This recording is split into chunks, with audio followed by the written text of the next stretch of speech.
اعوذ باللہ السمیع العلیم من الشیطان اللعین الرجیم بسم اللہ الرحمن الرحیم الحمد للہ رب العالمین بارئ الخلائق اجمعین والصلاة والسلام علی سیدنا و نبینا و شفیعنا ابی القاسم محمد وآلہ الطیبین الطاہرین الذین اذهب اللہ عنہم الرجس وطہرہم تطہیرا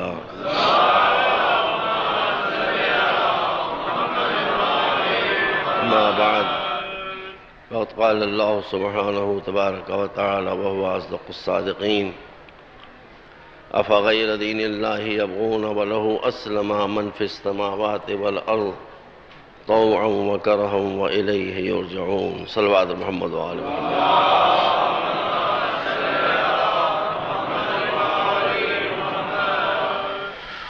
آج محرم الحرام کی چوتھی تاریخ ہو گئی۔ یہ دن بہت تیز گزرتے ہیں۔ ارشاد اقدس الہی ہے کہ کیا کچھ لوگ ایسے بھی ہیں کہ جو اللہ کے دین کے علاوہ کسی دوسرے راستے پر چلنا چاہتے ہیں۔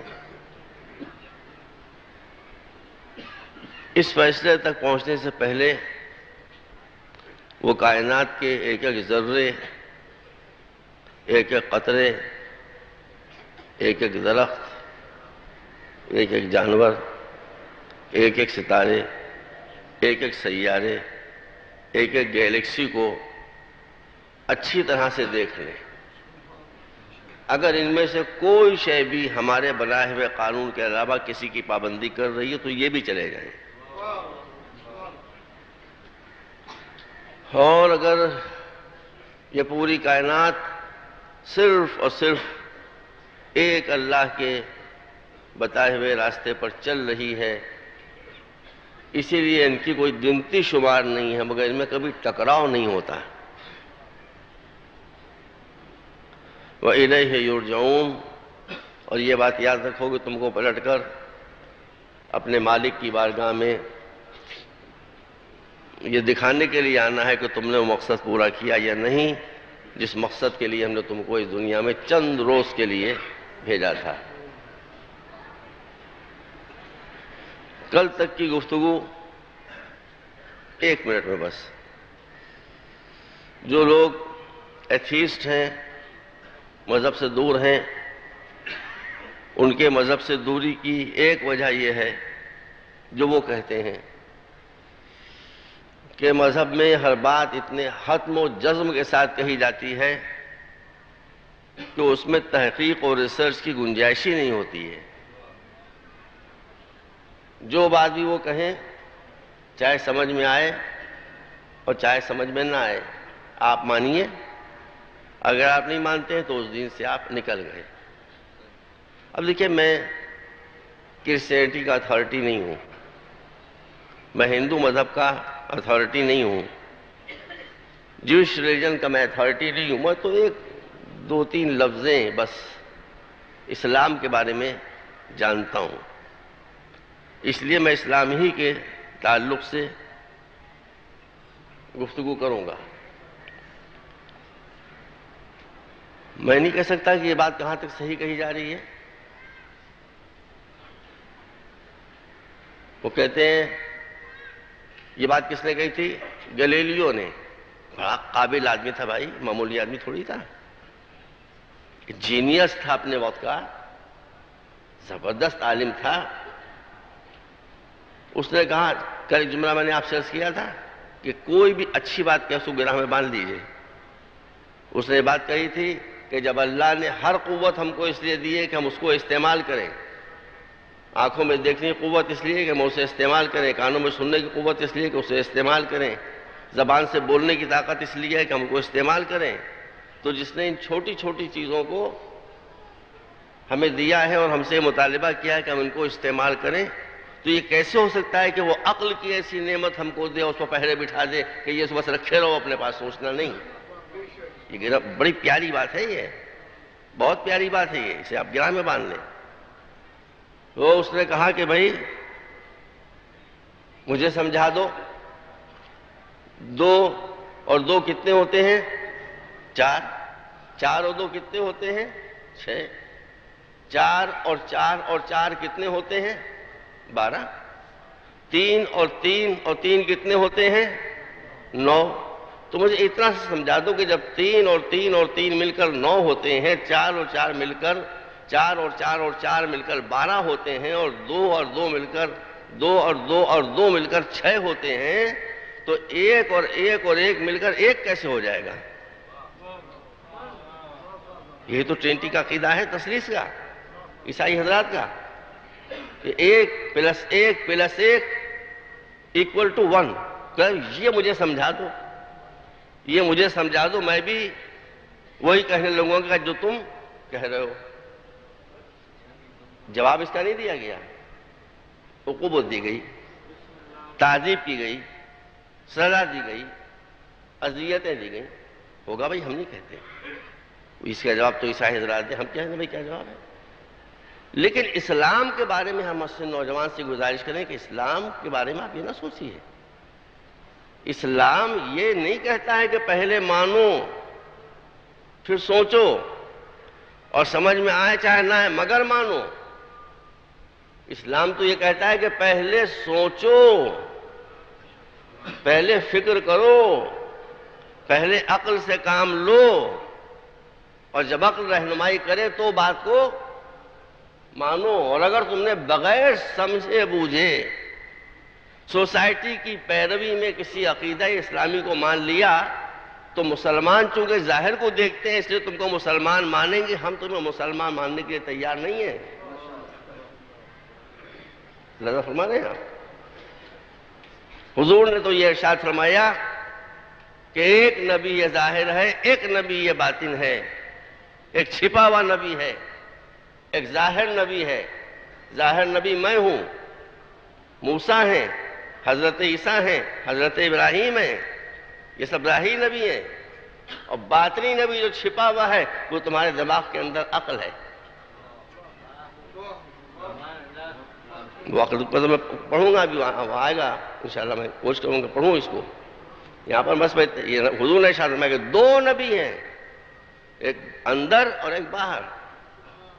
باہر انسان معصوم، دماغ کے اندر عقل، الحجت فیما بین اللہ و بین عبادہ العقل۔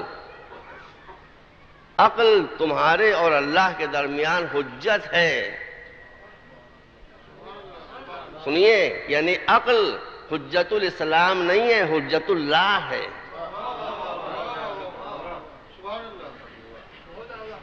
اور فرمایا آپ نے حجت اللہ، تو بھائی ہم یہ نہیں جانتے بھائی، ہمارے یہاں تو یہ بات نہیں ہے۔ ہمارا تو یہ کہ جو عقل کہے اسے مانو۔ کسی نے پوچھا حضور ہم نماز پڑھتے ہیں، نماز میں کتنا ثواب ملے گا؟ یہ مجلسیں روز نہیں ہوتی ہیں، مجلسیں ماشاءاللہ سال بھر ہوتی رہتی ہیں، لیکن یہ مجمع جو یہاں دکھائی دے رہا ہے یہ روز نہیں ہوتا، تو پڑھنے والے کی بھی ذمہ داری ہے۔ تو کسی نے پوچھا کہ حضور ہم نماز پڑھتے ہیں، ہم کو نماز میں کتنا ثواب ملے گا؟ حضور نے کیا فرمایا؟ حضور نے کوئی مقدار نہیں بتائی۔ حضور نے کہا کہ نماز میں جتنی دیر تک تم عقل اور فہم کو استعمال کر کے نماز کا وہ ٹکڑا ادا کر رہے ہوگے، بس اتنا ہی تم کو اجر ملے گا۔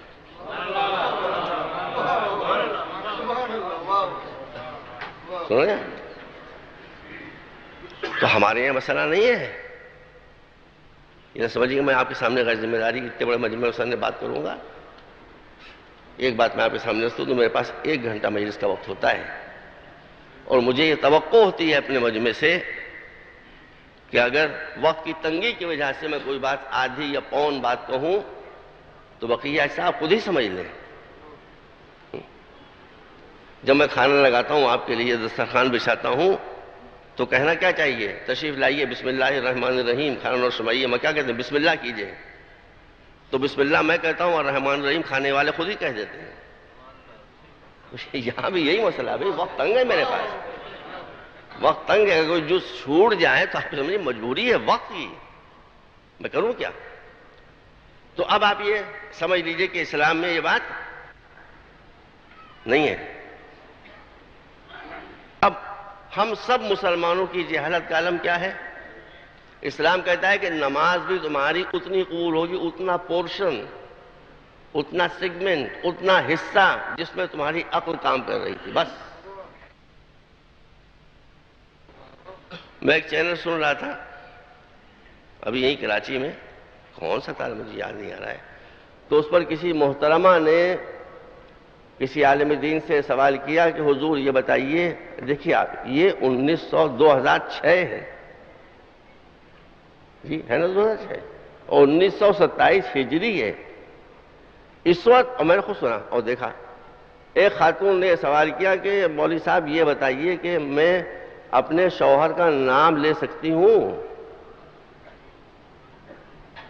آپ کو نہیں معلوم کیوں پوچھا ہوں میں؟ نہیں پتا آپ کو؟ یہ سوال انہوں نے اس لیے کیا کہ ہماری مسلمان بہنوں میں یہ غلط فہمی پھیلی ہوئی ہے، طلاق کو اتنا آسان بنا دیا ہے کہ اگر تم نے شوہر کا نام لے لیا تو تمہاری طلاق ہو گئی۔ لو بھائی، یہ تو مسئلہ کہیں بھی نہیں ہے، کہیں بھی نہیں ہے، یہ مسئلہ کسی فرقے میں نہیں ہے۔ اس لیے انہوں نے پوچھا کہ میں اپنے شوہر کا نام لے سکتی ہوں، اور اسے میں سنا ہے، بھائی نے کہاں تک صحیح ہے اور کہاں تک غلط ہے، کہ ایک خاتون تھیں، ان کے شوہر کا نام تھا رحمت اللہ۔ رحمت اللہ بہت اچھا نام ہے، بہت اچھا نام ہے رحمت اللہ، مگر جب وہ نماز ختم کرنے کے لیے سلام شروع کرتی تھی تو اس میں بھی تو رحمت اللہ آتا ہے نا، السلام علیکم ورحمت اللہ وبرکاتہ، تو وہ کہتی تھی کہ السلام علیکم و منع کے ابا وبرکاتہ۔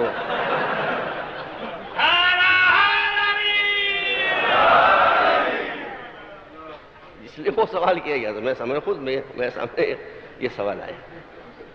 اور مسئلہ ہمارے پاس صرف اور صرف یہی ہے، اسلام وہ دین ہے کہ جو 100% عقل پر ٹکا ہوا ہے۔ مسلمانوں کی صورتحال افسوسناک ہے، انشاءاللہ ٹھیک ہوگی۔ جب عقل آ جائے گی تو لڑائیاں بھی ختم ہو جائیں گی، جاہل لڑتے ہیں، عقل مند تھوڑی لڑتے ہیں۔ عقل آئے گی تو سارے مسائل انشاءاللہ خود بخود ٹھیک ہوتے چلے جائیں گے۔ تو میں اپنے دوست سے کہنا چاہتا ہوں، اسلام میں یہ نہیں ہے۔ اسلام تو کہتا ہے کہ اگر تمہارا عقیدہ صحیح بھی ہے مگر تم نے بغیر سمجھے بوجھے مانا ہے تو وہ عقیدہ صحیح ہے مگر حاصل ہونے والا کچھ نہیں ہے۔ عقل سے سمجھو اور گھبراؤ نہیں۔ ایک جملہ کر رہا ہوں، میرے ذہن میں بھی آیا، قرآن مجید پڑھی ارشاد ہوتا ہے کہ سنوریہم آیاتنا فی الآفاق وفی انفسہم حتی یتبین لہم انہ الحق۔ تمہیں محنت کی ضرورت کچھ نہیں ہے، تمہیں زحمتیں اٹھانے کی ضرورت نہیں ہے۔ زمانہ جتنا جتنا آگے بڑھتا جائے گا ہم اپنی نشانیوں کی وضاحت قرآن مجید کے ذریعے کراتے جائیں گے، یہاں تک کہ ہر انسان خود سمجھ لے گا کہ قرآن کلام حق کے علاوہ اور کچھ نہیں ہے۔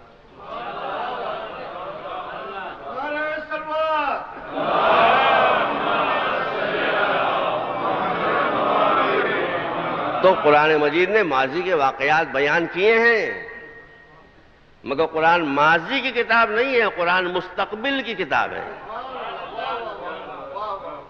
قرآن فیوچر کی کتاب ہے۔ مسلمان چاہے جتنا بیکورڈ ہوتے جائیں، قرآن بیکورڈ نہیں ہے، قرآن بہت فارورڈ ہے۔ تو اب موضوع تو آپ کو معلوم ہی ہے۔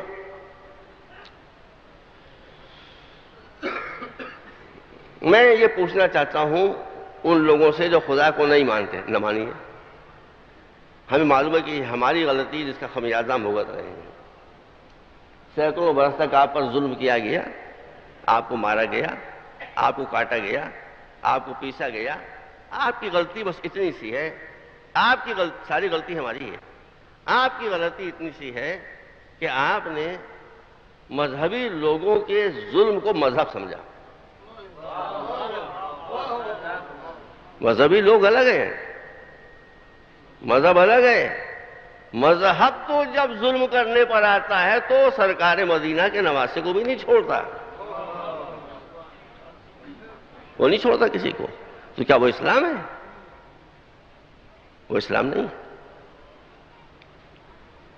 تو میں ان حضرات سے پوچھنا چاہتا ہوں کہ آپ خدا کو مانتے ہو یا نہ مانتے ہو، اللہ کو مانتے ہو یا نہ مانتے ہو، آپ مجھے ایک بات بتا دیجئے کہ یہ یونیورس، دیکھیں میں پوری ذمہ داری سے کہہ رہا ہوں، اگر یہاں بڑے سے بڑا سائنٹسٹ بھی بیٹھا ہوا ہے تو وہ یہ نہیں کہا کہ میں غلط کہہ رہا ہوں.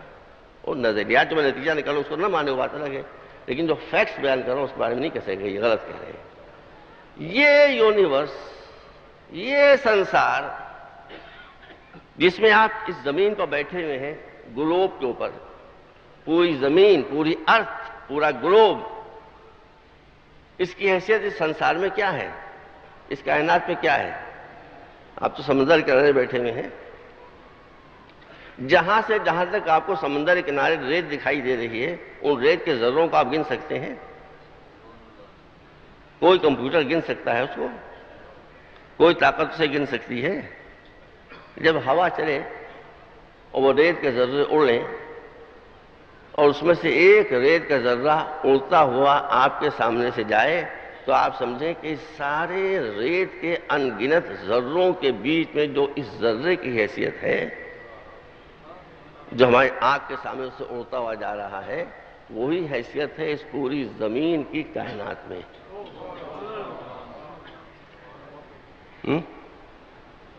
وہی حیثیت ہے اس پوری زمین کی اس کائنات میں. جو خدا کو نہیں مانتے، میں تو ان سے بات کروں، نہ مانی آپ بھی ہمارے بھائی ہیں، نہ مانی آپ بھی ہمارے بھائی ہیں، ہماری کسی دشمنی تھوڑی ہے.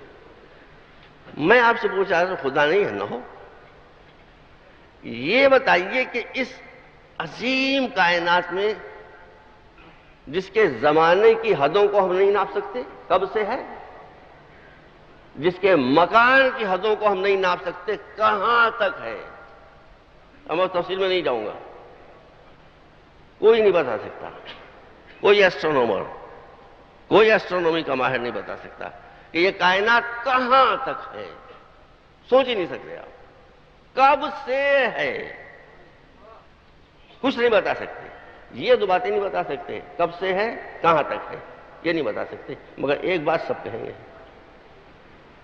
جس سائنٹسٹ سے آپ چاہے پوچھ لیں، وہ یہ کہے گا یہ کائنات جتنی بڑی بھی ہو اور جب سے بھی ہو، اس میں ایک اتنا مستحکم نظام کام کر رہا ہے، ایک اتنا زبردست سسٹم کام کر رہا ہے، سسٹم، نظام، کہ اتنی بڑی سنسار میں، یونیورس میں، اور کب سے ہے، اس وقت سے لے کر آج تک اور کہیں سے لے کر کہیں تک، کبھی اس میں جو قانون چل رہا ہے، جو لا چل رہا ہے، اس میں کہیں ایک مرتبہ بھی بریک نہیں ہوا. اور کر رہے ہیں وہ بھی یہ کہیں گے، اس سے انکار نہیں کر سکتے. اب یہاں سے وہ دوسری بات کہیں کہ نیچرل سلیکشن ہے، ٹھیک ہے، وہ ان کا خیال ہے، لیکن اس سے انکار نہیں کر سکتے کہ اس کائنات میں جس کی سرحدوں کو ہم ناپ نہیں سکتے، جو کب سے ہے کب تک رہے گی ہم نہیں سمجھ سکتے، یا ہم کچھ نہیں سمجھ سکتے، مگر یہ ہمارا مشاہدہ ہے کہ اس عظیم کائنات میں کہیں بھی کوئی فلا نہیں ہے. یہ ہندوستان نہیں ہے کہ جنتا قانون کا پالن کرے اور وزیر قانون کو توڑے. یہاں یہ نہیں ہے. یہاں جب سے یہ کائنات ہے کبھی یہاں کا قانون ٹوٹا نہیں. تو میں ان لوگوں سے اتنا سوال کرنا چاہتا ہوں کہ جب اس کائنات میں اتنا زبردست قانون پایا جاتا ہے، نظام پایا جاتا ہے، ڈیزائن پایا جاتا ہے، تو یہ کیسے ممکن ہے کہ ڈیزائن ہو اور ڈیزائنر نہ ہو؟ بھائی کیسے ممکن ہے؟ میری سمجھ نہیں بات آتی ہے. ڈیزائن ہو اور ڈیزائنر نہ ہو، چیز بنی ہو زبردست اور اس کا بنانے والا نہ ہو. انہوں نے کہا تھا وہ تو billion and billion and billion of years پہلے ایک کاسمک ایگ تھا، ایک انڈا تھا، اور تفصیل آئے گی اس کے اندر مجلسوں میں. وہ ایک دھماکے سے پھٹ گیا اس سے یہ پورا نظام بنا، اتفاق سے وہ پھٹ گیا۔ بھیا جو کام اتفاق سے ہوتا ہے اس میں نظم و ضبط نہیں ہوتا۔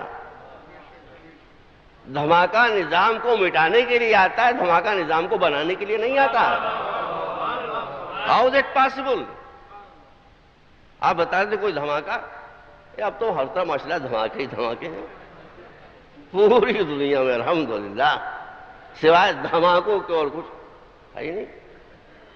آپ نے سنا ہے کہ ایک کارخانہ تھا، اس میں بہت کچرا بھرا ہوا تھا، لوہے کا، اتر و پتھر و لکڑیوں، خاک و دھول بھرا سب، کہ اس میں زبردست دھماکہ ہوا۔ دھماکہ ہونے کے بعد پھر وہ لکڑی کے ٹکڑے اور ربڑ کے ٹکڑے اور جناب لوہے کے ٹکڑے اس طرح سے ملنا شروع ہوئے کہ کچھ دن کے بعد اسی دھماکے سے ایک بوئنگ 747 جہاز بن کر نکل آیا۔ How is it possible؟ آپ بتائیے، یہ گہرے مسئلے ہیں، مگر میں اس کو بہت گویا کہ نرم زبان میں، آسان زبان میں پیش کر رہا ہوں کہ بچے بھی سمجھے۔ تو اگر یہاں نظام پایا جاتا ہے تو نظام کو اڑانے کے لیے دھماکہ ہوتا ہے، نظام کو بنانے کے لیے دھماکہ نہیں ہوتا۔ تو آپ کہتے ہیں نظام ہے، تو جب نظام ہے تو کوئی نظام کو بنانے والا بھی ہے، اور جب نظام کو بنانے والا بھی ہے تو کسی مقصد کے لیے بنایا ہوگا۔ بس جو بنانے والا ہے اس کو خدا کہتے ہیں، جس مقصد کے لیے بنایا اسے آخرت کہتے ہیں۔ ایک مرتبہ صلوات بھیجیں آخرت۔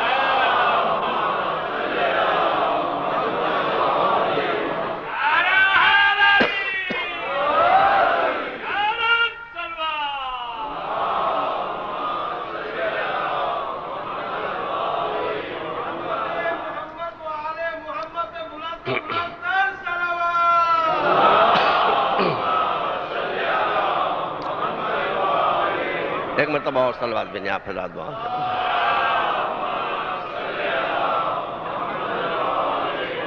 اور موضوع ہے دین کی ضرورت۔ سمجھ گئے آپ کہ اگر نظام ہے تو کوئی نظام کو بنانے والا بھی ہے، نظام کو بنانے والا بھی ہے تو کوئی مقصد بھی ہوگا۔ بس اس کو پہچان لیجئے، اور اس کو پہچان لیجئے، دین آ گیا۔ یہی ہے دین۔ ہم سب کی جانیں مولا کائنات علی بن ابی طالب پر نثار ہو گئے۔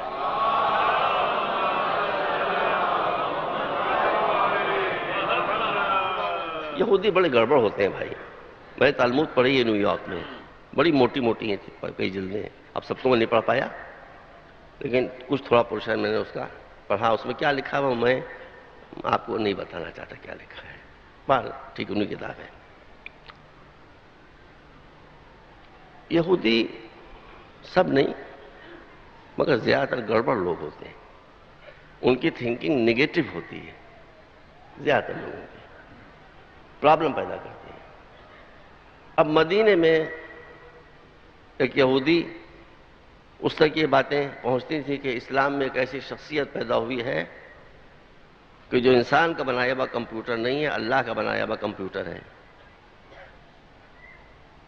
مثال کے طور پر میں نے کہا ہے معاذ اللہ کمپیوٹر کی حیثیت ہے، میں نے کہا کہ انسان کا بنایا ہوا کمپیوٹر نہیں ہے، اللہ کا بنایا ہوا کمپیوٹر ہے۔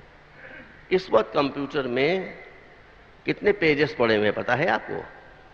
ہر سبجیکٹس پر، ہر موضوع پر کتنے پیجز ہیں بھائی زکم صاحب؟ 60 کروڑ پیجز ہیں، 60 کروڑ پیجز ہیں جو آپ کی انگلی کی ٹپ کے اوپر ہیں۔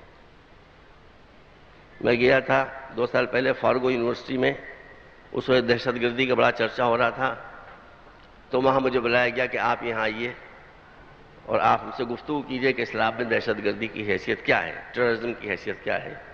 اب میں پہلی مرتبہ وہاں گیا تھا، اب وہاں کی تو عورتیں بھی ہمارے یہاں کے مردوں کے قد سے اونچی ہوتی ہیں بھائی، لوکیاں ہوتی ہیں وہاں، کوئی کھیرے ککڑیاں نہیں ہوتے، سب لوکیاں چلی ہیں وہاں چلی آ رہی ہیں۔ وہ 3 خواتین پروفیسر رینکس کی اور 2 پروفیسر تھے، تو میرے ساتھ ڈاکٹر وجید رضوی صاحب گئے تھے۔ وہ اٹھے، ان کا کہ میں ظاہر پہلی مرتبہ گیا تھا فارگو، میں سے پہلے گیا بھی نہیں تھا، کہ وہ بتا دیں میں کون ہوں۔ جیسے ہی وہ اٹھے بتانے کے لیے، اسٹاپ، آپ ٹھہر جائیے، ہم ان کے بارے میں جانتے ہیں سب، ابھی میں پہلی مرتبہ آیا ہوں اور امریکن یونیورسٹی میں تو پہلی، آپ کیسے جانتی ہیں؟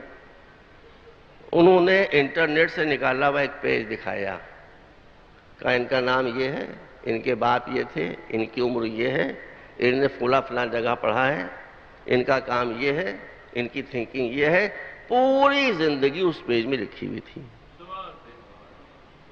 کس نے ڈالا مجھے کیا خبر؟ میں تھوڑا، مجھے تو کمپیوٹر کھولنا بھی نہیں آتا بھائی، مجھے تو کمپیوٹر کھولنا بھی نہیں آتا۔ اور میں آپ تو 60 کروڑ پیجز اس وقت کمپیوٹرز کی میموری میں موجود ہیں۔ بچوں سن لو جو چاہے، مگر اس میں ہر طرح کے ہیں باتیں، بگاڑنے والی بھی ہیں، بنانے والی بھی ہیں۔ اب تمہارے سلیکشن کے اوپر ہے۔ اب انسان کے بنائے ہوئے کمپیوٹر میں وہ بھی کہاں تک جائے گا؟ تو اگر انسان کے بنائے ہوئے کمپیوٹر میں 60 کروڑ پیجز آ سکتے ہیں، تو اگر اللہ نے کسی کو باب مدینۃ العلم بنایا ہو،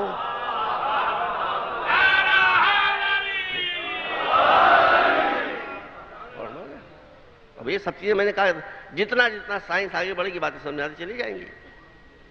اب یہودی، اچھا چلو اب یہ تو واقعہ ہے، جو ان سے پوچھو بتا دیتے ہیں، پھنسا لو ان کو کہیں پر۔ مولا علی سفر میں نکل رہے تھے، سفر میں ہمیشہ آدمی کو جلدی ہوتی ہے، گھوڑے پر بیٹھ چکے تھے کہ وہ آیا، وہاں نے بعد سلام کیا، تھوڑی دیر رک جائیے، کہا بتاؤ، کہا کہ اتنا بتاتے جائیے کہ مل اسلام، دین ہے کیا، اسلام ہے کیا؟ کیا بتائیں بھائی؟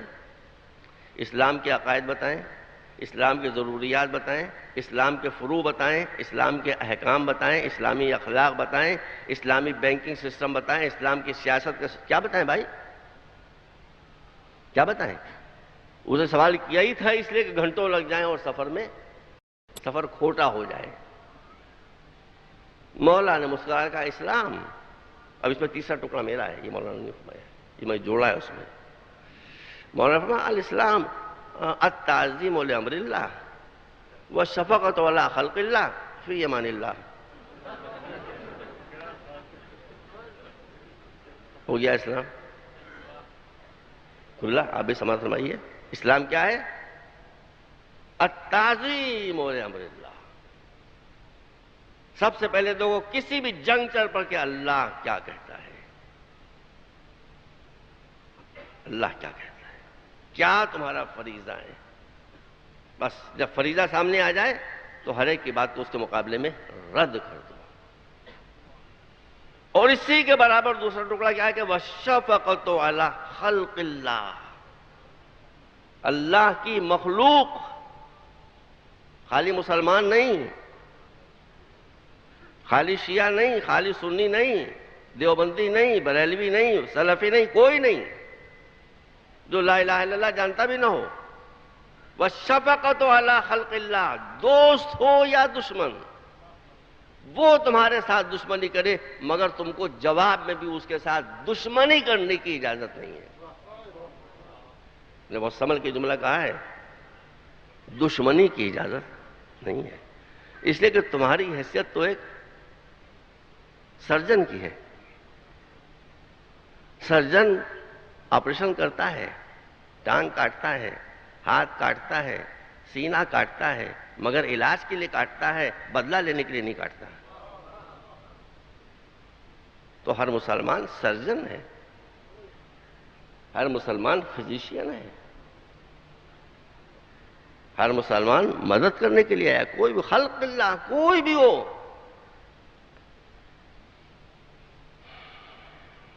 دور معافی چاہتا ہوں، نازک منزلیں میں حدیثیں پیش کرتا چلا جاؤں، کبھی آپ نہیں سوچیں گے میں غلط بات کہہ سکتا ہوں، لیکن پھر بھی میرا دل تو ڈرتا ہے بھائی۔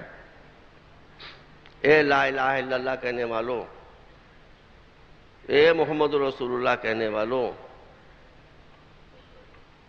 اے نمازیں پڑھنے والوں، اے روزے رکھنے والوں، اے حج کرنے جانے والوں، جب نماز شروع کرنا، جب تلاوت قرآن مجید شروع کرنا، جب حج کے لیے سفر کے لیے نکلنا، ضرور جاؤ، بڑی اہم عبادتیں ہیں، مگر تمہارے کانوں میں رسول کی ایک آواز گونجتی رہے کہ ما آمنا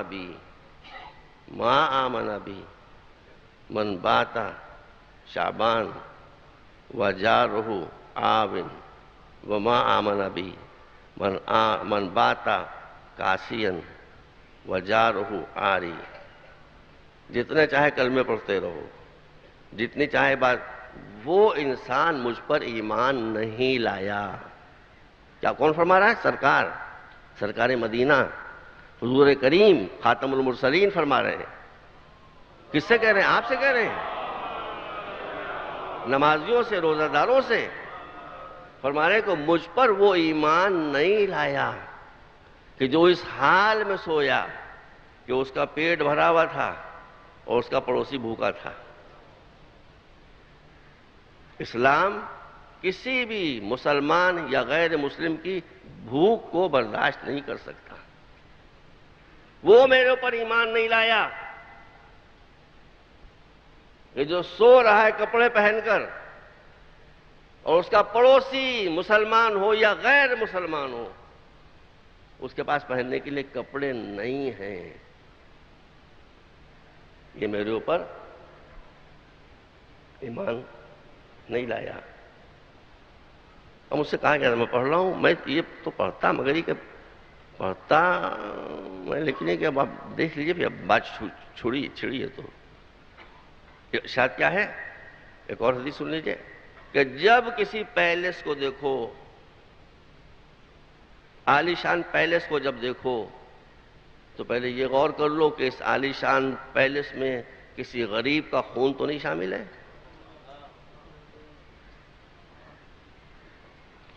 اور اگر کسی کو بھوکا دیکھو تو یہ سمجھ لو کہ وہ رازق ہے، اس نے رزق سب کے لیے دیا ہے. قرآن مجید میں، حدیث میں سے کون مسلمان انکار کر سکتا؟ وہ رازق ہے، اس نے سب کے لیے رزق دیا ہے. اس کے بعد بھی اس دنیا میں اگر کسی کو بھوکا دیکھو تو سمجھو کہ یہ بھوکا اس لیے ہے کہ اس کا کھانا کوئی اور کھا گیا ہے.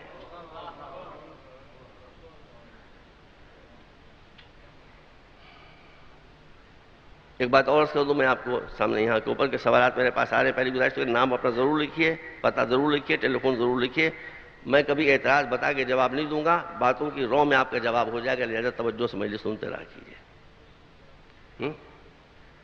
مولا علی کیا فرماتے ہیں؟ کہتے ہیں میں گزرا تو میں نے دیکھا ایک آدمی پیٹ پکڑے ہوئے کہہ رہا ہے ہائے ہائے ہائے. میں نے پوچھا کیا ہو گیا بھائی تجھے؟ کہا 2 وقت سے کھانا نہیں ملا ہے، پیٹ میں درد ہو رہا ہے بھوک کی شدت سے. ذرا سا اور آگے بڑھا، دیکھا ایک آدمی اور پیٹ پر ہاتھ رکھے ہوئے ہائے ہائے کر رہا. میں کہا بھائی تجھے کیا ہو گیا؟ کہ رات کو کھانا زیادہ کھا گیا تھا، بدہضمی ہو گئی، پیٹ میں درد ہو رہا ہے. مولا نے کیا فرمایا؟ مولا نے یہ فرمایا کہ یہ آدمی جس نے اپنی خوراک سے زیادہ کھانا کھا لیا ہے، اگر یہ اپنی خوراک کے بقدر کھانا کھاتا تو اور جو کھانا بچا تھا وہ اس غریب کو دے دیتا تو نہ اس کے پیٹ میں درد ہوتا نہ اس کے پیٹ میں درد ہوتا.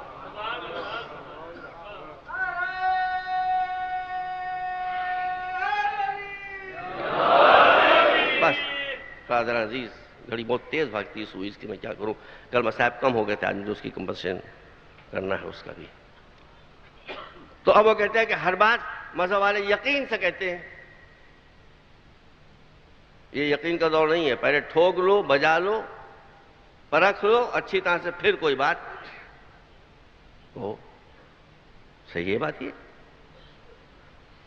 بائبل والے کیا کہتے ہیں؟ ہم کچھ نہیں کہتے. بائبل والے اچھا آپ اتنا بتا دیجئے کہ آپ کیا کسی بات کو یقین سے نہیں کہتے؟ آپ سے میں اگر لا آف گریویٹی کے بارے میں پوچھوں تو آپ کیا کہیں گے؟ آپ اس پر بحث کریں گے؟ آپ کہیں گیٹ آؤٹ.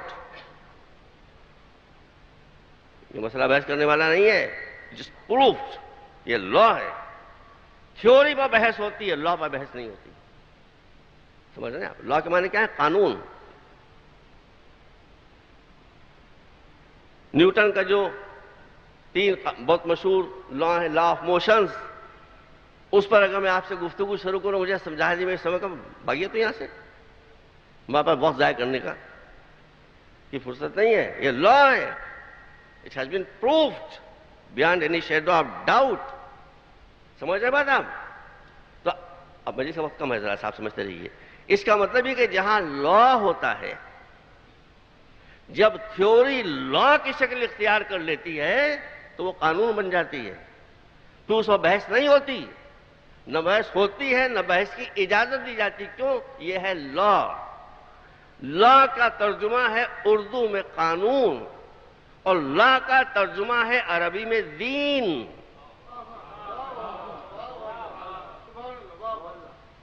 دین کے معنی ہے قانون. تو آپ اس منزل یقین تک پہنچے ہیں ریسرچ کے بعد. تو کیا جس نے سب پیدا کیا اس کو بھی سمجھنے کے لیے ریسرچ کی ضرورت ہوگی؟ اور اس نے بنایا ہی سب ہے. اس لیے بس دو سورس ہمارے یہاں ایسے ہیں کہ ان کی نکلی ہوئی بات پر ہم بحث نہیں کریں گے. آپ کو اختیار کر لیجیے، ہم آپ کو نہیں روکتے. جو کوشچن کرتے ہیں وہ ہم نہیں کریں گے. آپ کیجئے بحث، آپ ریسرچ کیجئے، مگر ہم نہیں کریں گے. ایک جو قرآن نے کہہ دیا، ایک جو معصوم کی زبان پر آ گیا، اس پر ہم بحث نہیں کریں گے. آپ کو اجازت دیتے ہیں، آپ بحث کریے، آپ ریسرچ کیجئے، دیکھیے کہ صحیح کہا یا غلط کہا. باقی اس کے نیچے جو ہمارے مجتہدین ہیں، جیسے آپ کے یہاں پادری ہوتے ہیں، جیسے آپ کے یہاں فادر ہوتے ہیں، جیسے آپ کے یہاں بشپ ہوتے ہیں، ہمارے یہاں مسئلے بتاتے ہیں. آپ کوئی مسئلہ آیت اللہ سستانی سے پوچھ لیجئے، آپ کوئی مسئلہ آیت اللہ خامنئی سے پوچھ لیجئے، جس کے مقلدوں سے آپ پوچھ لیجئے. چھوٹا سا مسئلہ پوچھیے گا جس کا جواب بچوں کو معلوم ہوگا، مگر وہاں سے کیا لکھ کر آئے گا؟ یہ مسئلہ یوں ہے، یوں ہے، یوں ہے، یوں ہے، یوں ہے، واللہ عالم. ہر مسئلے کے نیچے لکھا ہوگا، ہر مسئلے کے لیے بغیر ایکسیپشن، واللہ عالم. یہ ہمارا نکالا نتیجہ ہے، مگر اللہ بہتر جانتا ہے. اس کا مطلب ہے کہ فتویٰ دینے والا منزل یقین پر نہیں ہے، منزل گمان پر ہے. اور واللہ عالم کہہ کہ وہ اجتہاد کے دروازے کو کھول رہا ہے، ورنہ واللہ عالم کو کہتا ہوں وہ اجتہاد کے دروازے کو کھول. آپ اجتہاد کیجئے، آپ اجتہاد کیجئے، آپ اجتہاد کیجئے، آپ اجتہاد کیجئے. اسلام نے کسی کو اجتہاد سے روکا تھوڑا ہی ہے، اس کے پیرامیٹرز ہیں، اس کے اندر اندر آپ اجتہاد کیجئے. یہ تو جو آپ اجتہاد نہیں کرتے ہیں اس کی وجہ سے آپ پر مار پڑتی ہے کہ تقلید کیجئے. اور جب آپ اجتہاد نہیں کریں گے تو کیسے مسئلہ معلوم کریں گے کہ آپ تقلید کریں گے؟ اور ہمارا مسئلہ کیا ہے؟ میں ذمہ داری کر رہا ہوں کہ اگر کوئی مسلمان دلائل شرعی کی روشنی میں مجتہد وقت کے فیصلے سے کہیں الگ پہنچ گیا ہے تو کم سے کم اس مسئلے میں اس پر مجتہد کی تقلید کرنا حرام ہے. یہ سب باتیں آپ کے سامنے رہنا چاہیے ہیں. دروازہ تحقیق کا اسلام میں عزیز و بند نہیں ہوا. ہاں مگر ہم جو قرآن نے کہہ دیا اس پر ہم اجتہاد نہیں کر سکتے. جو معصوم نے کہہ دیا اس پر کیوں؟ ایک مرتبہ صلوات بھیجیں.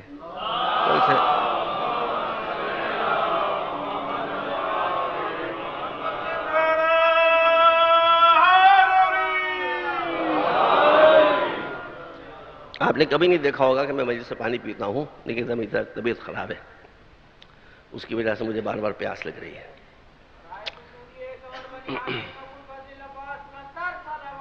بس 8 یا 9 منٹ، اس کے بعد مسائل. اب آپ ہم سے پوچھ سکتے ہیں کہ آپ کیا ثبوت ہے کہ آپ قرآن جو کہہ رہا ہے وہ صحیح ہے، غلط نہیں ہے، امام جو کہہ رہا ہے وہ صحیح ہے. انہوں نے خود کہا، قرآن نے کہا. پہلا پارہ شروع ہوتا ہے کہاں سے؟ بسم اللہ الرحمن الرحیم، الف لام میم، ذالک الکتاب لا ریب فیہ. ارے غلط ہونا تو دوسری بات ہے، اس کتاب میں کوئی بات ڈاؤٹ فل بھی نہیں ہے. اور مولا علی کیا فرماتے ہیں؟ مولا علی فرماتے ہیں، نظر بلا کا پڑھیے، ذمتی بما اقول رہینۃ وانا بہ زعیم.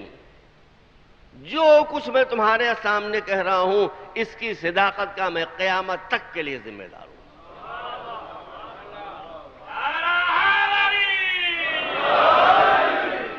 زمانہ جتنی چاہے کروٹیں بدلے، مگر یہ زبان میری زبان نہیں ہے، یہ لسان اللہ ہے. اب وقت تو ختم ہو گیا. میں اپنے بھائی سے کہتا ہوں بھائی Quran is open for your research. ایک بات بتا دو کہ جو حق کے خلاف ہو, جو ٹروتھ کے خلاف ہو, ماضی کے متعلق جو کچھ قرآن نے کہا وہ حق کے خلاف ہو, دنیا کے متعلق جو کچھ کہا وہ غلط ہو, تمہاری کیفیات قلب کے بارے میں جو کچھ بتایا وہ غلط ہو. اگر میں قرآن کہہ رہا ہوں تو قرآن کامن ہے, قرآن سامد اور قرآن ناطق دونوں کو کور کر رہا ہے, کیونکہ وقت کم ہے. میں نے عرض کیا تھا آپ کے سامنے, بائبل چپ ہے, فرعون ڈوب گیا سمندر میں, بائبل خاموش. قرآن نے کیا کہا؟ قرآن نے کہا الیوم, قرآن نے کہا کہ جب وہ ڈوبنے لگا کمبخت تو اس نے کہا کہ انی تبت الآن, اب نہیں کروں گا توبہ. ارشاد ہوا کہ پوری زندگی ظلم کرتا رہا, اور اب جب نتیجہ ظلم عذاب کی شکل میں سامنے آ گیا تو توبہ کر رہا ہے. یہ توبہ قبول نہیں ہے. سن لے کوئی صاحب کہ توبہ اس وقت تک قابل قبول ہوتی ہے جب تک نتیجہ ظلم سامنے نہ آ جائے, اور جب نتیجہ ظلم سامنے آ جائے تو پھر بنص سے قرآن توبہ قبول نہیں ہوتی. اس لیے ہم کہتے ہیں کہ نہ فرعون کی توبہ قبول ہوگی, نہ نمرود کی بفر وہ کرے بھی, نہ شداد کی, اور جو آج کے شداد و فرعون ان کی بھی توبہ قبول نہیں ہوگی, اور نہ یزید کی توبہ قبول ہوگی. اگر اسے کمبخت نے کی ہی کہاں, کرتا بھی تو قبول نہیں ہوتی. اسی لیے ہم اس کو لعنت کہتے ہیں. لعنت اس لیے کرتے ہیں قرآن نے کہا ہے, ایک جگہ نہیں درجنوں مقام پہ کہا ہے کہ ظالموں پر خدا کی لعنت, ظالموں پر خدا کی لعنت, ظالموں پر خدا کی لعنت. ہم تھوڑی کرتے ہیں, سنی نہیں کرتے ہیں کیا؟ خواجہ حسن نظامی جو اصلی تھے, ان سے کسی بھائی نے پوچھا ہمارے کہ حضور امام حسین کو تو شمر نے قتل کیا تھا, آپ شمر پر لعنت کیجئے, یزید پر کیوں لعنت کرتے ہیں؟ ان کا بھائی برا نہ مانو تو کہوں, فرمائیے. کہا کہ مجھے تو تمہاری عقل کتے سے بھی کم معلوم ہوتی ہے. کہا ہے یہ کیا فرما رہے سرکار؟ ہاں بھائی مجھے تو سننی ہے, دیکھیے وہ بھی, مجھے تو تمہاری عقل کتے سے بھی کم معلوم ہوتی ہے. کہا کیسے؟ کہا کتے کو ڈھیلا مار کے دیکھ لو, جب تم کتے کو ڈھیلا مارو گے تو کتا بھونکتا ہوا ڈھیلے کے پیچھے نہیں چلے گا, تمہارے پیچھے دوڑے گا. تو جو کربلا کے میدان میں قاتل حسین آئے, قاتلان حسین آئے, وہ تو ڈھیلے تھے, پھینکنے والا تو یزید تھا. اب کیا پڑھوں آپ کے سامنے؟ ماضی کے متعلق فرعون کے بارے میں کہا کہ الیوم ننجیک ببدنک لتکون لمن خلفک آیا, تجھے تو مت ڈالیں گے, ہم چھوڑیں گے نہیں, مگر تیرے بدن کو بچائیں گے. ہزاروں برس گزر گئے, 1300-1400 برس گزر گئے, کسی مسلمان کو توفیق نہیں ہوئی کہ قرآن کی اس آیت کی تصحیح کے لیے ریسرچ کرتا, مصر میں جاتا, احرام مصر میں گھستا اندر. ایک انگریز تھا بھائی, جن کو آپ اتنا برا بھلا کہتے ہیں, وہی گیا, وہی وہاں سے نکال کر لایا. جیسا میں نے کہا اسی نے ٹیسٹ کیا, کیمیکل ٹیسٹ, میدے کے اندر سے مادہ نکال کر, تو اس نے کہا, اب اس نے قرآن تو پڑھا نہیں تھا ورنہ دبا جاتا بھائی, وہ اس نے قرآن نہیں پڑھا تھا ورنہ دبا جاتا. اس نے کہا کہ یہ فرعون تو وہی ہے کہ جو دریا میں سمندر میں ڈوبا تھا, یہ پانی کا نمک, سمندر کا نمک بتا رہا ہے کہ یہ کوئی اور نہیں ہے, وہی فرعون ہے. تو ہزاروں برس کے بعد صحیح, سینکڑوں برس کے بعد صحیح, جو قرآن نے کہا تھا وہ صحیح ثابت ہوا یا نہیں ہوا؟ ایسا بڑی تفصیل سے پڑھنے والی تھی. قرآن نے اب سے 1500 برس کہا, پہلے کہا کہ مرج البحرین یلتقیان بینہما برزخ لا یبغیان. ہم نے اسی دنیا کے کسی حصے میں 2 سمندر ایسے پیدا کیے ہیں کہ وہ سمندر ایک دوسرے سے ملتے ہیں, مگر اس کا ایک قطرہ اس میں نہیں جاتا, اس کا ایک قطرہ اس میں نہیں آتا, دونوں کے بیچ میں بیریئر بنا ہوا ہے. کسی کو توفیق نہیں ہوئی, ہم کو, نہ آپ کو, نہ آپ کو, کسی کو توفیق نہیں ہوئی, اس لیے کہ سب نے انگریزی سے بیر باندھ رکھا ہے. فرانس کا میرین انجینئر زبردست, جس کی فلمیں آتی تھیں, دا لیونگ سی کے نام سے. وہ پوری زندگی اس نے سمندروں کے اندر گزار دی. وہ مرنے سے 2-4 برس پہلے جبرالٹر کے آس پاس ایک ایسی جگہ پر پہنچا کہ جہاں ایک طرف اٹلانٹک اوشن تھا اور دوسری طرف میڈیٹرینین سی تھا، اور وہ دونوں آ کے اس پوائنٹ پر ملتے تھے. اور کیا آپ نے، ادھر سے موجیں جا رہی ہیں ادھر، ادھر سے موجیں آ رہی ہیں ادھر. نہیں بات آپ واضح نہیں ہو رہی ہے. ارے وہ تو سمندر ہے، اس کو جانے دیجئے. ایک دیگ یہاں سے اٹھا لیجئے، اور اسی دیگ میں، میں تو ہندوستان سے آ رہا ہوں، وہیں کے مقدس دریاؤں کا نام لیتا ہوں. ایک دیگ میں، ایک ہی دیگ میں گنگا جی کا بھی پانی ڈال دیجئے اور جمنا جی کا بھی پانی ڈال دیجئے، اور پھر دونوں کی پوجا کیجئے. اے گنگا جی اور اے جمنا جی، ہم نے آپ کو ایک دیگ میں ڈالا تو ہے، مگر ملیے گا نہیں آپس میں. بتائیے، آپ یہ ہاتھ جوڑ گئے، آپس میں ملیے گا نہیں. تو اگر اللہ ان کو زبان دے گا تو وہ زبان سے کہیں گے کہ ہم مسلمان تھوڑی ہیں کہ نہ ملیں،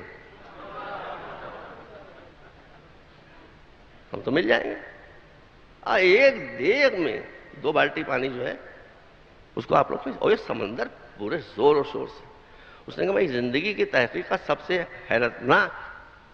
اس نے اخبار میں چھاپا.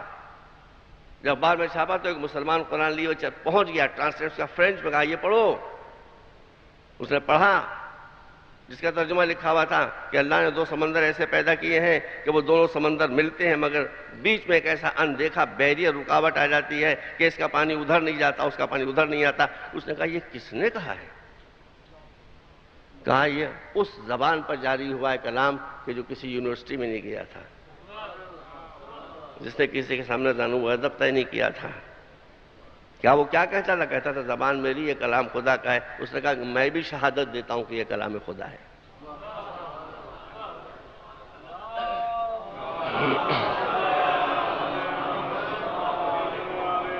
بس برادران عزیز، اب بقیہ باتیں انشاءاللہ کل. اتفاق کی بات ہے کہ میں پانی کے ذکر پر آ گیا. یہ پانی حسین کے پاس بھی تھا، بہت زیادہ مقدار میں. اصحاب کہتے تھے مولا اتنا پانی کیوں لے رہے ہیں آپ؟ یہ تو ہزاروں آدمیوں کے لیے کافی ہے اتنا پانی. ہاں ہم تو تھوڑے سے لوگ ہیں. ہاں لے لو، جو میں جانتا ہوں وہ تم نہیں جانتے. آگے بڑھے، کھل کر لشکر آ گیا سامنے. کوفے سے ڈائریکٹ آ رہے تھے. 1000 سپاہی آ کر حسین کا راستہ روکا. کیوں آئے ہو؟ گرفتار کرنے. گرفتار نہ ہو تو قتل کر دیں گے آپ کو. لیکن چھپایا نہیں کچھ انہوں نے. دیکھیے یہ دین ہے، یہ دین ہے جو میں نے رسیا آپ کے سامنے کہ آپ کو یہ اختیار نہیں کہ اپنے دشمن سے بھی دشمنی کریں. یہ ہے دین. کیا اس دین کی ضرورت نہیں ہے؟ یہ دین آ جائے تو انسان نہیں ہو جائے گا. وہ یہ کہہ رہا ہے کہ ہم آپ کو قتل کرنے کے لیے آئے ہیں. امام نے جیسے سنا ہی نہیں.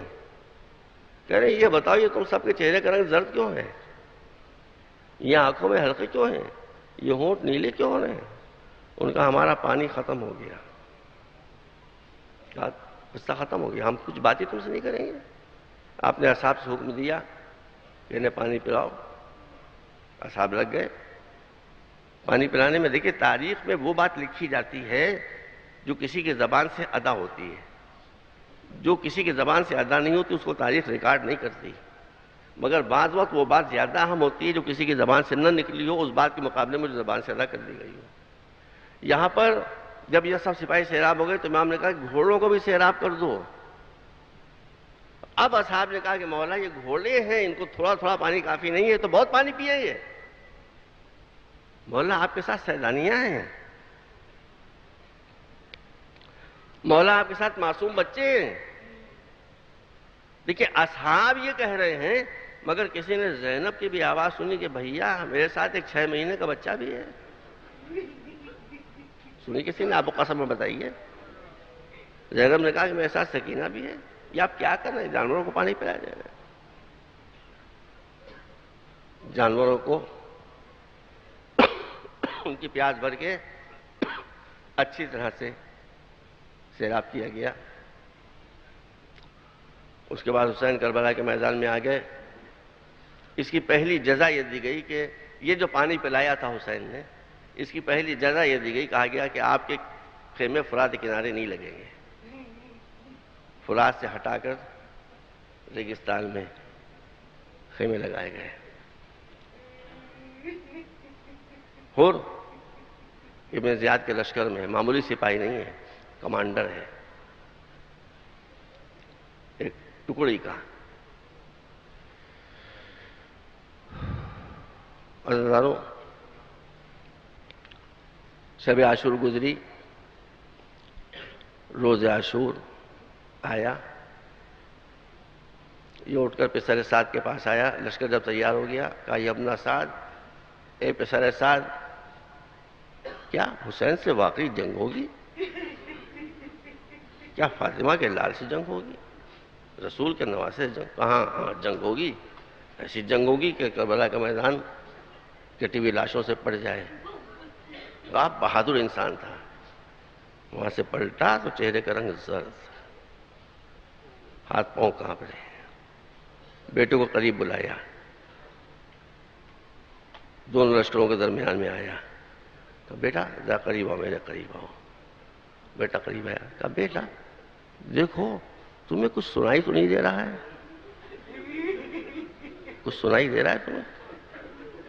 کہا بابا سنائی تو دے رہا ہے۔ کہا کیا سنائی دے رہا ہے؟ کہا کہ وہ جو سامنے خیمے لگے ہیں حسین کے، اس سے بچوں کے بلک بلک کر رونے کی آواز آ رہی ہے۔ بچے کہہ رہے ہیں ہائے پیاس،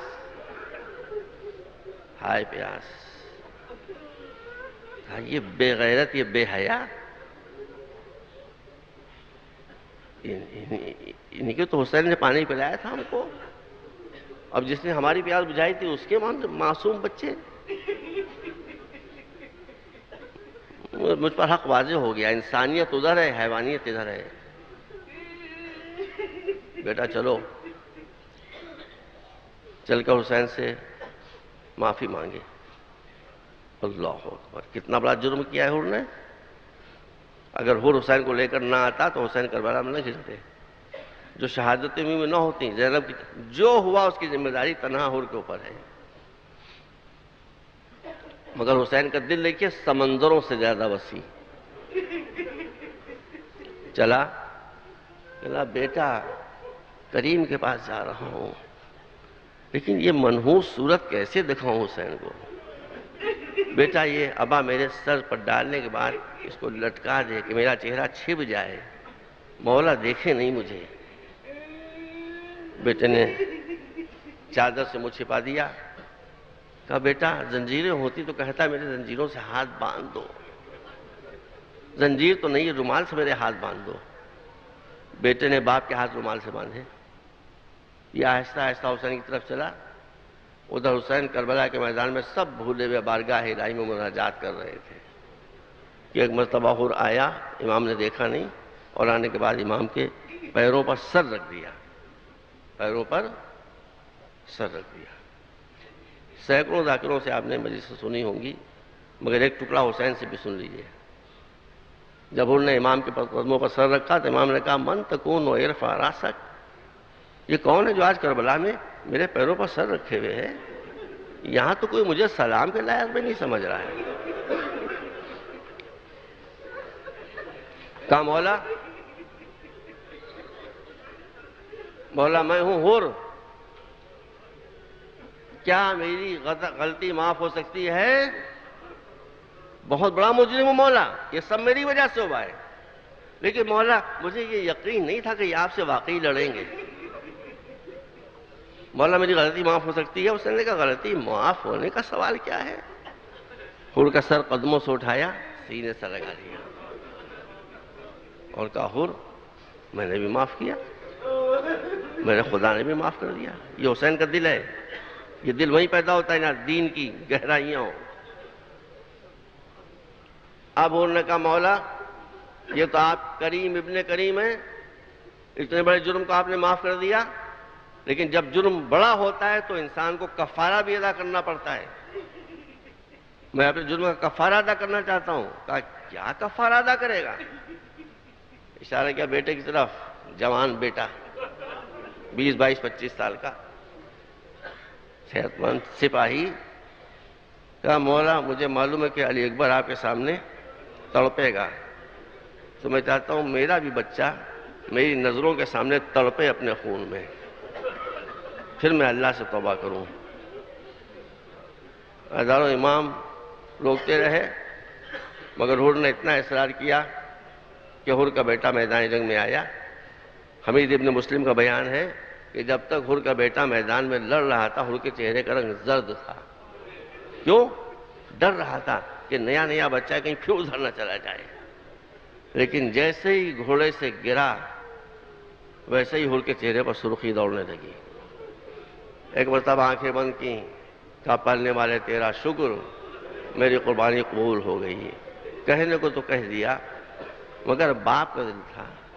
پوری رفتار سے دوڑتا ہوا بیٹے کے سرانے پہنچا، مگر جب پہنچا تو حر نے یہ نہیں دیکھا کہ اس کے بچے کا سر زمین کربلا پر رکھا ہوا ہے. اس نے دیکھا حسین کی گود میں رکھا ہوا ہے. عزتداروں بس کہا مولا یہ آپ ہی کیوں زحمت کی؟ یہ آپ ہی کیوں زحمت کی؟ کہا بتاتا ہوں کیوں زحمت کی، بتاتا ہوں بھی.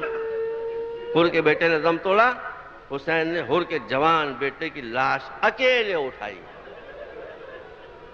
حر کو ہاتھ نہیں لگانے دیا، خدا کی قسم حر کو ہاتھ نہیں لگانے دیا. یوں ہی لاش والی کندھے پر حر کے بیٹے کا سر رکھا ہوا ہے، سینے سے سینہ ملا ہوا ہے. حسین لاش لیے ہوئے جا رہے ہیں.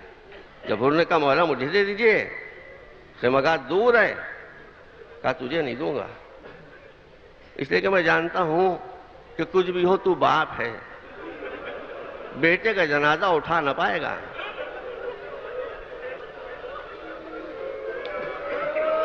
حسین 1 منٹ 2 منٹ رہ گئے. لائے حسین اور گندے شہیدان کی خشتی اول رکھ دی. 2 منٹ باقی ہیں. اب وہ سامنے آیا. حر نے کہا فرزند رسول بس اب مجھے بھی اجازت. حسین روکتے رہے تو میرا مہمان ہے. کہا نہیں بس مولا بس اب مجھے اجازت دے دیجئے، میں جانا چاہتا ہوں. حر بھی آیا. آنے کے بعد حملہ کیا. بہادر انسان تھا. سبوں کی سفید تہس نہس کر دی. کہ ایک ظالم نے سر کے اوپر وار کیا. سر شگافتہ ہوا. آواز دی مولا غلام جا رہا ہے. کوئی تمنا نہیں ہے، بس تمنا صرف اتنی ہے کہ جنت میں آنکھیں کھولنے سے پہلے، دنیا میں آنکھیں بند کرنے سے پہلے آپ کو ایک مرتبہ دیکھ لوں. حسین چلے، زمین پر بیٹھے. حر کا سر اٹھا کر زنوں کے اوپر رکھا. کہا حر تیرا سر پھٹ گیا ہے، بڑا کاری وار لگا ہے. حر تو ہمارے پاس مہمان بن کر آیا تھا، مجھے بہت شرمندگی کہ ہم تجھے کوئی تحفہ نہیں دے سکے. اب جنت میں جا رہا ہے تو ایک تحفہ لیتا جا. حر نے کہا مولا کیا تحفہ؟ حسین نے دیکھیے اگر آپ سنیں گے تو طرف جائیں گے. توجہ سے جملہ میرا سن لیجئے. حسین نے اپنی جیب سے ایک 18 برس کی ضعیفہ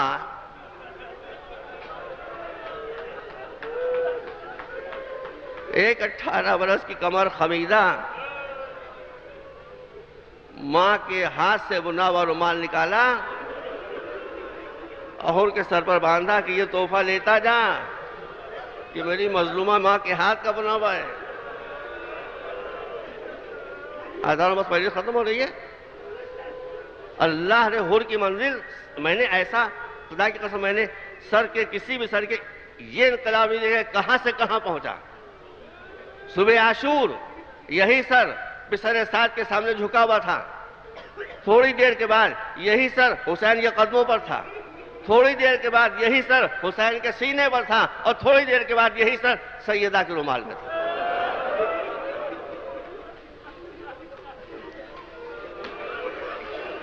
بس رضاکاروں، کربلا میں فاطمہ کا چمن پامال ہو گیا. حسین شہید ہو گئے. مجلس ختم آدھے منٹ کے اندر. خیموں میں آگ لگ گئی، جہاں تک میری نظر جا رہی ہے لوگ بیٹھے ہوئے ہیں۔ میں آپ سے ایک سوال کرنا چاہتا ہوں، آپ کہاں بیٹھے ہوئے ہیں؟ سنگ مرمر کے فرش پر۔ وہ عزادار کہاں بیٹھے ہوئے ہیں؟ فرش کے اوپر۔ لیکن زینب کہاں بیٹھی ہوئی ہے؟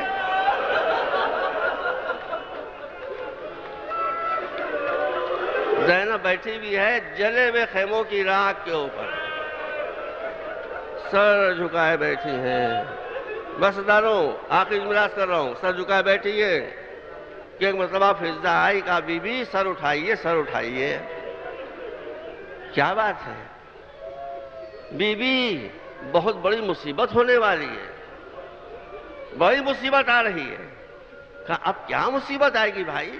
عباس شہید ہو گئے، علی اکبر شہید ہو گئے، علی اصغر شہید ہو گیا، میرا بھیا شہید ہو گیا، خیمے جل گئے ہیں، اب کیا رہ گیا؟ کیا مصیبت آنے والی ہے؟ کہا بی بی سن سکیے گا، میں ابھی ادھر گئی تھی لشکر کی طرف، تو وہاں پہ سر سعد یہ اعلان کر رہا تھا کہ لشکر والوں ابھی اپنی کمریں کھولنا نہیں، ابھی شہداء کی لاشیں پامال کی جائیں گی۔ ارے زینب نے کہا کیا میرے بھیا کی لاش پامال ہو جائے گی؟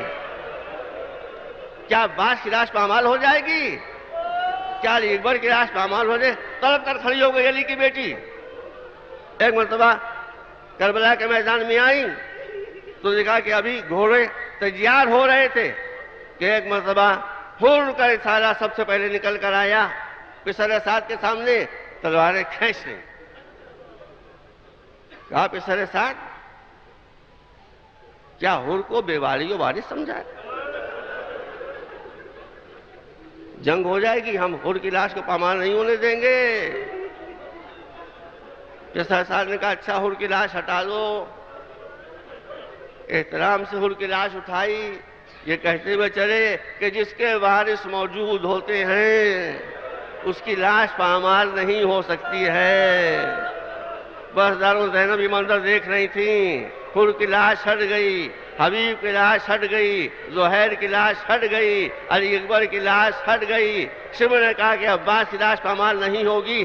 اب زینب انتظار کر رہی تھی کوئی تو میرے بھائی کو بھی بچانے والا نکل آئے گا، مگر جب دوڑتے ہوئے گھوڑے چلے تو ایک مرتبہ زینب نے کبھی نجف کو دیکھا، بابا آئیے، کبھی مدینے کو دیکھا، نانا آئیے، کبھی فرات کو دیکھا، عباس فرات کے کنارے سے اٹھو، تمہارے بھائی کی لاش پامال ہوئے جا رہے ہیں۔